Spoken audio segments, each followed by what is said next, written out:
शिल्प handwriting academy Mahad आणि संजीवनी classes लोणे इथे मागच्या वेळी आपण हस्ताक्षर सुधारण्याच्या माध्यमातून जो गुणवत्ता विकास प्रकल्प केला होता आणि त्याचा फॉलोअप सेशन आणि ह्या सेशन मध्ये मी तुम्हाला शिकवणार आहे पूर्ण वर्षभराची तयारी तुम्हाला परीक्षकाच्या अँगलने बोर्डाच्या पेपर मध्ये कसे द्यायचे, ठीक आहे.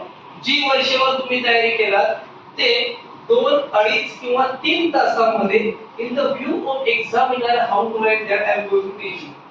लक्षात राहा तर जे आपण मेहनत केली ते एकच माणूस टार्गेट करायचा जो आहे तुमचा एक्झामिनर, तो खुश झाला. त्याच्याकडे 200 ते 250 चा पेपरचा गठ्ठा असतो, त्यामध्ये माझा पेपर द बेस्ट कसा राहील आणि त्याच्या अँगल मध्ये मी पेपर कसा लिहीन हे जर तुम्ही शिकलात छान लिहायला आणि त्या एका पर्सनला जर तुम्ही खुश केला तर तुम्हाला अपेक्षित यश मिळवण्यापासून कोणच रोखू शकत नाही. तर सुरुवात करूया. आपण बघा जेव्हा आपण वहीमध्ये लिहितो, आज मी तुम्हाला सांगणार आहे नेहमीच्या वहीमधलं आपलं अक्षर आणि त्याच्यामधलं बोर्डाचा जो पेपर आहे त्यात स्पेसिंग आणि सेटिंग मी तुम्हाला मागच्या वेळी सांगितलं होतं. जे आपण रेग्युलर वह्या लिहितो त्याच्यामध्ये ओळीतलं अंतर असतं फक्त किती 7 ते 7.5 मिलीमीटर. किती अंतर असतं बाळांनो? 7 ते 7.5 मिलीमीटर. आणि पुन्हा एकदा दाखवतो मी तुम्हाला. आज बघूया आपण हे जे पेपर्स आहेत ज्याच्यावर आपण बाजारातल्या पेपरवर प्रॅक्टिस करतो, बरोबर आहे. सुंदरम असेल किंवा अजून 2-4 कंपन्या आहेत त्या पेपरचं त्यांच्यातही ज्या ओळी आहेत त्याच्याबद्दल पण अंतर साधारण तेवढंच आहे. लक्षात आलं मी काय सांगतोय?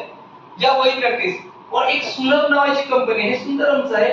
सुलभच्या याच्यामध्ये प्रॉपर डिस्टन्स आहे, पण जो बोर्डाचा पेपर आहे प्रत्येकाला मिळणारा जो बोर्डाचा पेपर अक्षरशः स्पेशली काय डिझाइन केला त्याच साइजचा आहे ज्याच्यामध्ये तुमचं अक्षर त्या 2 ओळीतलं साइज जी ऑलमोस्ट 1 सेंटीमीटर असतं. मागच्या वेळी तुम्हाला सांगितलं होतं. म्हणजे रेग्युलर वहीमध्ये आपण जेव्हा लिहित असतो तेव्हा तुमचं 7 मिलीमीटर मात्र लिहित असतो. किती मिलीमीटर लिहित असतो? 7 किंवा 7.5. पण ह्याच्यामध्ये लिहिताना ऑलमोस्ट आपण 1 सेंटीमीटर मध्ये लिहित असतो. म्हणजे रेग्युलर वहीपेक्षा 2 ते 2.5 मिलीमीटर तुमचं अंतर वाढलेलं असतं आणि ह्या रेग्युलर वहीमध्ये लिहिताना आपला त्या 2 ओळीचं अंतरानुसार आपलं अक्षर झालेलं असतं. म्हणजे बारीक लिहितो आपण, मग ते जाऊन ह्याच्यामध्ये अजून बारीक होतं आणि ह्या अजून बारीक असल्यामुळे परीक्षेला आपला बोर्ड आन्सर कसा होतो? कमी वाटतो, त्यामुळे अपेक्षित मार्क्स मिळत नाही. तर मग आपली जी अक्षराची साईज आहे, उंची आहे, सेटिंग आहे ती परीक्षकाला ऍट अ ग्लान्स पटकन एकाच दृष्टिक्षेपात दिसेल एवढं टपोरं ठसठशीत असं अक्षर मी तुम्हाला काढायला शिकवलंय आणि त्याच पद्धतीने तुम्ही अक्षर टपोरं ठसठशीत काढा की जेणेकरून तुमचा पेपर परीक्षकाला सहज एका नजरेत वाचता येईल आणि जो तुम्हाला मार्कांच्या स्वरूपात तुम्हाला बोनस देऊन जाईल. लक्षात ठेवा. तर परीक्षेत पहिली गोष्ट काय ठेवायची की first impression is the last impression. Almost जे पेपर चेकर आहेत तुमचे ते सगळे ऑलमोस्ट रिटायरमेंट झाले, त्याला ऑलमोस्ट चष्मा आहे बऱ्याच जणांना. ते तुमचा पेपर वाचत बसणार नाही, पण तुमचा कंटेंट साफसुथरा नीटनेटका दिसला तर मात्र ते खूप छान रीतीने पेपर आहे. तर बघा जे बोर्डाचे टॉपर विद्यार्थी येतात त्यांचे पेपर मला वाटतं मी तुम्हाला दाखवले होते, पुन्हा एकदा दाखवणार आहे. जी मुलं टॉपर आहेत आपल्या झोन मध्ये त्यांची अक्षर बघूया आपण.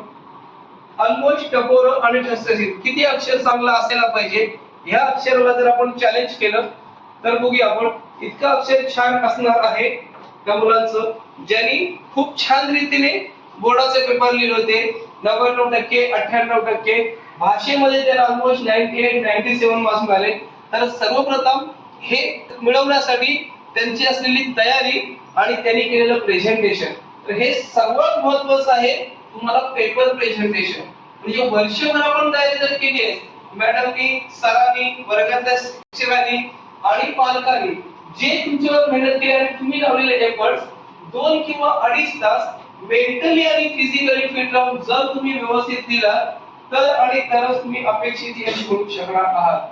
त्यामुळे आता हे जे 8 दिवस आहेत ते रिव्हिजनचे आणि कॅल्क्युलेटेड स्टडीचे असायला पाहिजे. त्याच्यामुळे तुम्हाला आता आमच्याकडून आणि संपूर्ण अक्षरशिल्प परिवाराकडून तुम्हाला या परीक्षेसाठी सर्वप्रथम शुभेच्छा.